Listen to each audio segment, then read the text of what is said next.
I guess I never really lived until I turned 64, I thought to myself. David, what did he hold me back from all these years? What did I deprive myself of? This questioning inside me felt like both a rebuke and an awakening. Bruce didn't say anything, he just watched me. And that gave me courage. He supported me, not with his hands, but with his eyes. As my fingers slowly grabbed the straps and pulled them down. Oh, hi there. Didn't see you there. I was just telling a little story about what we went through. Let me start over so you can get the full picture of how it all unfolded. I was 64 years old, and honestly, I never thought something as innocent as cleaning up would lead to this, all thanks to my step-grandson suddenly showing up. It had been 12 years since my husband David passed away, leaving me feeling lonely and widowed for far too long. It was late morning when I finally decided to tackle the one thing I'd been putting off for years, cleaning out the basement, that chaotic little corner of the house that I avoided every time it crossed my mind, the thought of it tightening my chest. But I'd gathered the courage to face it, that dusty room full of old boxes, musty-smelling junk, and memories of a lifetime. The first box I opened revealed something that caught me completely off guard, an old photo album from my younger days.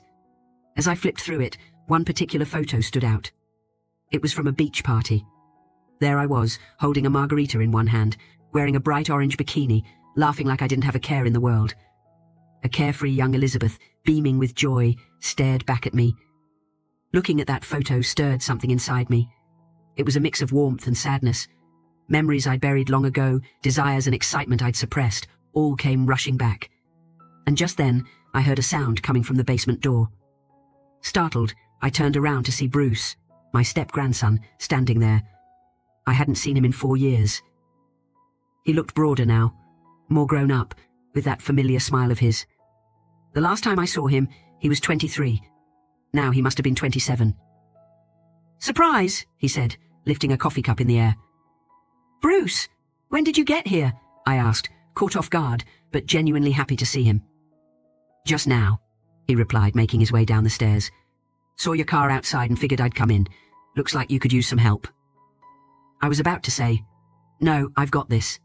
But before I could, he'd already walked over, a determined look on his face for someone so young. His eyes landed on the album I was holding. "What's this?" he asked, before I could snatch the photo out of his hand. I froze for a moment. His eyes were locked on that picture of young Elizabeth on the beach. He stared at it for what felt like an eternity before turning to me. Is this you?" "Well, yeah," I said with a nervous laugh. "My wild years back in the day." Bruce's gaze shifted from the photo back to me. There was something in his eyes, a mix of admiration and surprise. It was both unsettling and oddly kind of warming. "Wow. It's weird to think of you like this, but impressive," he said, smiling. "If you're enjoying these little confessions, join me on my channel for more. Don't forget to subscribe and turn on notifications because trust me, this story is just getting started, and it's one you won't want to miss." I felt a flicker of something inside me, something I couldn't quite understand. Feelings I had buried for years, emotions David had never truly awakened in me. They surfaced for just a moment. But this wasn't right. It couldn't be. "All right, enough with the trip down memory lane," I said quickly, closing the album. "We've got to start hauling these old boxes out of here." But I had no idea where that photo, Bruce's expressions, and this storm brewing inside me were going to take me. Bruce gently stopped my hands as I tried to close the album. "We really need to look at this," he said, half joking, half serious. "It's unbelievable seeing you so young, vibrant and different. Come on, let's look a little more." I hesitated for a moment. Not all the pictures in that album were innocent. Beyond those carefree beach snapshots, there were bolder photos, moments that captured the wilder side of my youth. But seeing how fascinated Bruce was, and feeling the admiration in his eyes, I couldn't say no. "All right," I said with a small smile. "But some of these photos might be a bit much." Bruce chuckled and nodded. "I'm sure everything's great," he said, taking the album into his lap. As he sat down beside me, his breath was close enough to brush my skin. As we flipped through the pages, the beach party photos gave way to snapshots of my college years in nightclubs. One photo showed me in a tight, backless red dress, dancing tipsily. Bruce lingered on that one, staring at it a little too long. "This is really you?" he asked, his eyes darting between the photo and me, his face lighting up with a mix of awe and curiosity.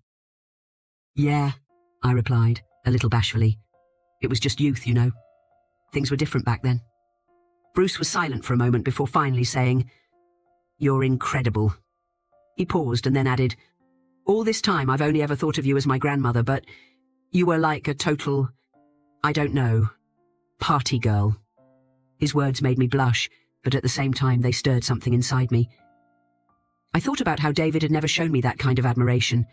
Even when I was younger, he'd always been distant, cold, and strict. But Bruce, he was different. The look in his eyes told me more than his words ever could. As we kept flipping through the album, the photos got bolder. There was one of me laughing with friends, wearing a short pair of shorts and a bikini top. Another showed me dancing in a nightclub in a plunging black dress. Bruce smiled softly and said, "It's a privilege to see these. Even when you were younger, your beauty was breathtaking. David was one lucky man." His words warmed me, but they also made me feel something else, something strange. The more I felt Bruce's attention, his interest, the more I realized there was a pull between us. He was like the kind of man I had dreamed of when I was younger, confident, openly admiring, and eager to discover the parts of me I'd kept hidden. When we reached the last page, Bruce closed the album but didn't move his eyes from me. "Elizabeth," he said in a low voice, "you're truly extraordinary." I was surprised and moved by his words. It had been so long since anyone had looked at me that way or said things like that to me. As my eyes locked with Bruce's, I felt the air between us grow heavier. Something was shifting.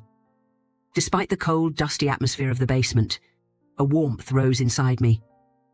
Bruce's presence was making me feel young again. At the same time, I had no idea where these feelings were taking me. When Bruce closed the album and turned to me, there was still that deep admiration in his eyes. "Elizabeth," he said, his voice low but completely sincere. "After seeing all those pictures, I have to say this. You haven't aged a day. You still look young and absolutely beautiful." The compliment took my breath away for a moment. Even in my youth, I wasn't used to hearing words like that, especially not from David. My heart beat a little faster, and I felt a slight warmth creeping into my cheeks. "Thank you, Bruce," I said. "But there's no hiding the fact that I've aged. Still." I paused for a moment, gathering my courage before continuing. "Maybe I've gotten older, but I haven't lost touch with my desires. I've never let go of them." Bruce smiled, his green eyes locked on mine, unwavering. "I can feel that," he said. "You're not just beautiful, you're absolutely captivating." I couldn't help but let my eyes wander over his broad athletic frame for a moment. His tall stature, wide shoulders, and slightly curled blonde hair gave him the air of a movie star. But what struck me the most was the confident yet gentle expression in his green eyes. "It's interesting, hearing something like that from someone like you," I said. Smiling faintly, I added, "David was nothing like you. He was always so calm, so distant. He never did anything to truly surprise or excite me. He was a good man, but—" Bruce tilted his head, listening intently. "But not the kind of man you desired, right?" he asked. I thought about looking away but couldn't. "Yeah," I said honestly. "David was never as exciting or passionate as I wished he could be. I'm not saying he was a bad man, but I always felt like something was missing." Bruce was quiet for a moment before giving me a gentle yet confident smile. "Maybe it's important you realize that," he said. "Maybe now's the time to figure out what fills that void." His words lit a spark inside me. The way this young man was showing interest in me, understanding me, and speaking so confidently, it stirred an excitement I hadn't felt in years. In that moment, I realized Bruce wasn't just different from David. He was also incredibly close to the kind of man I used to dream about in my youth. But I didn't know where these feelings would take me, or if they were even the right direction to go in. After a pause, Bruce stood up and slid his hands into his pockets. His green eyes settled on me again. "I'm going to put the bike in the garage and come right back," he said with a steady voice. "But don't stay in the basement, Elizabeth. Wait for me in the living room, all right?" The confidence in his tone and the way he took charge left an unusual effect on me. I nodded slightly, agreeing. "All right, Bruce," I said. Bruce walked upstairs with quick steps, and as I watched him go, I found myself thinking about how even his love for his motorcycle was affecting me. I imagined how he might look while working on it or riding it, energetic, passionate, determined. Exactly the kind of man I used to dream about when I was younger. He's so much like the person I always imagined, I murmured to myself. But he's my step-grandson, and yet right now, he's really having an effect on me. I moved to the living room and waited. It wasn't long before Bruce returned holding a bottle of wine. The moment my eyes landed on the label, I recognized it immediately. It was my favorite wine, rosé. I had no idea how he knew or why he thought of it, but once again, I felt a spark ignite inside me. I got this from the best place I could find, he said with a slight smile. I hope you like it. Like it? I said, surprised. Bruce, this is my favorite wine. How did you know that? He shrugged, a look on his face that suggested he didn't really want to explain. I noticed little things when I was younger. I guess I remembered right. I paused for a moment. The fact that this young man had remembered so much about me was deeply touching. Bruce, I said softly, this wine is really special and so thoughtful. Thank you. He opened the bottle, poured it into 2 glasses and handed one to me. Then let's share some good memories tonight, Elizabeth, he said. I raised my glass, and we toasted. As I took the first sip, the unique taste of the rosé danced on my tongue, and I couldn't help but keep my eyes on Bruce. As the conversation flowed, I found myself drawn to him, not just for how he looked, but also for the way he thought and carried himself. At one point, when our glasses were nearly empty, Bruce's eyes locked onto mine once again. There was a warmth in his gaze, a pull I couldn't ignore. Inside me, I felt something shifting, a mix of fear and excitement, but I still had no idea where these feelings were leading me. Suddenly, Bruce paused. He set his glass down on the table and turned his eyes back to me. This time, his gaze was more determined, more intense. Elizabeth, he said, his voice low, but filled with emotion he couldn't hide. I looked at him and realized my breathing had quickened. My heart was pounding in my chest. Yes, Bruce? I whispered, my voice barely audible as if it couldn't manage more. In that moment, Bruce reached for my hand. The warmth of his fingers moving gently over my delicate, slender hand sent a rush of emotions through me. I know I shouldn't say this, but... he began. When I look at you, I just can't stop myself. You're not just incredibly beautiful. You're so much more than I ever imagined. His words echoed somewhere deep inside me, and I felt my face flush. Bruce, you...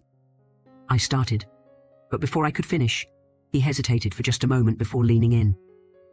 That moment, my heart felt like it was about to stop. Watching him move closer, I knew I should say no, but I couldn't fight the powerful pull I felt toward him. When his lips touched mine, slow and deliberate, the world seemed to pause for an instant. That kiss. It was gentle but also deep. I felt desires I'd suppressed for years suddenly come flooding back. As his strong hands moved to my waist, I let myself fully surrender to the moment. When Bruce's lips pulled away from mine, I could feel the tension between us lingering in the air. My heart was still pounding like crazy. I looked at him, hoping my eyes could somehow express what I was feeling. But putting those emotions into words seemed impossible. In that moment, driven by an impulse I couldn't ignore, I leaned in and kissed him again. This time it was me making the move. As my lips pressed against his once more, something inside me felt alive again.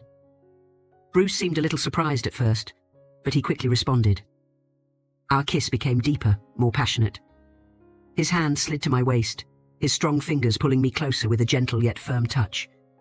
I could feel his warmth radiating through my entire body. As we lay side by side on the couch, there was barely any space left between us. His presence, his breath, everything about him filled the moment completely.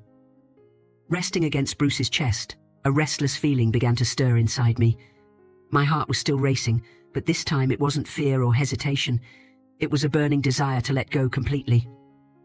I slowly sat up, feeling his curious but calm gaze on me. His eyes, so focused and intense, seemed to understand everything happening inside me without needing a single word. As I stood up, I hesitated for a moment, my heart pounding as I let a bold, powerful urge take over. My hands moved to the thin straps of my dress, which had started to feel like chains holding me back. Bruce didn't say a word. He just watched me. And somehow, that gave me courage. He was supporting me, not with his hands, but with his eyes. When my fingers grasped the straps and slowly slid them down, the dress slipped off my shoulders, falling gently to the floor. The fabric pooled around my bare feet like a soft puddle. In that moment, I could finally breathe. It wasn't just a physical act. It felt symbolic, like shedding years of restraint and finally freeing myself. When I turned my gaze back to Bruce, the admiration and awe in his expression were unmistakable. He didn't have to say a thing. He understood. This was me breaking through my own limits, accepting myself fully. Bruce slowly stood up from where he was sitting and reached out his hand toward me. His touch was, as always, both tender and strong. But this time I wasn't just embracing him, I was embracing all of myself. For a full 15 minutes I stayed in that exact position on the couch, barely moving. I was so close to passing out, but somehow I managed to hold on. Maybe it was the years of longing that had built up this strange resilience in me. Bruce's broad, powerful frame had always drawn me in, but now, the intensity of my attraction was on another level entirely. I was left breathless, like I had just left the entire world behind. My heart was racing, my body trembling, and every inch of me felt the impact of his presence. For the first time in my life, I felt physically exhausted in the most exhilarating way. It wasn't a limit. It was a liberation. Even as I was lost in these overwhelming emotions, my mind wandered into a strange reflection. I didn't truly live until now, I thought to myself. David, what did he hold me back from all these years? What did I deny myself for so long? This inner questioning felt like both a quiet rebellion and a long overdue awakening. Bruce, still catching his breath, ran a hand through his hair. Seeing that he was just as affected as I was, somehow comforted me. He gave a faint smile, fixing his tousled hair, and in a low voice he said, "I'm going to take a shower." In that moment, I felt the sparkle in his eyes, the softness in his voice, and the calm determination behind it all. And just like that, everything became even more real. I watched Bruce walk away, but my mind stayed stuck on what had just happened and the bittersweet joy of discovering myself so late in life. If you've made it this far, I know my story has left an impact on you. There's so much more to share, and you won't want to miss any of it. Make sure to hit that follow button, turn on notifications, and leave a comment about this story. I can't wait to hear your thoughts, so let's chat in the comments. Your support means the world to me.